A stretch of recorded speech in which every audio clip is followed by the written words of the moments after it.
পটলের প্রতিদিন একরকম রেসিপি খেয়ে খেয়ে আমরা ভীষণ বোর হয়ে যাচ্ছি, তাই আজকে আপনাদের জন্য বানিয়ে নিয়েছি দারুণ একটা পটল রেসিপি। পটলগুলোকে প্রথমে এভাবে হালকা খোসা ছাড়িয়ে দুই টুকরো করে ভিতরের এই অংশগুলো এইভাবে আমি বের করে নেব। এখন কড়াইতে রসুন কুচি, পেঁয়াজ কুচি একটু হালকা ভেজে তার মধ্যে দিয়ে দেব গোলানো ডিম। ডিমটাও আমি এভাবে দেখুন ভেঙে ভেঙে ভেজে নিয়েছি। এখন দিয়ে দিলাম সেদ্ধ করা আলু, লবণ, হলুদ গুঁড়ো। এখন খুব ভালোভাবে ডিম আর আলু একদম ভাজা ভাজা করে পটলের ভিতরে এইভাবে পুরের মতো এগুলাকে খুব চেপে চেপে ঢুকিয়ে নেব।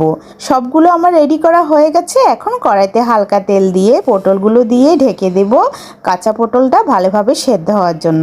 কিছুক্ষণ পরে দেখুন এত সুন্দর কালার আসছে আর পটলটাও সিদ্ধ হয়ে গেছে। এখন আমি নামিয়ে নেব। এই রেসিপিটা পোলাওর সাথে কিংবা গরম ভাতে খেতে কিন্তু দারুণ লাগে। অবশ্যই একবার ট্রাই করবেন দারুণ এই পটল রেসিপিটা।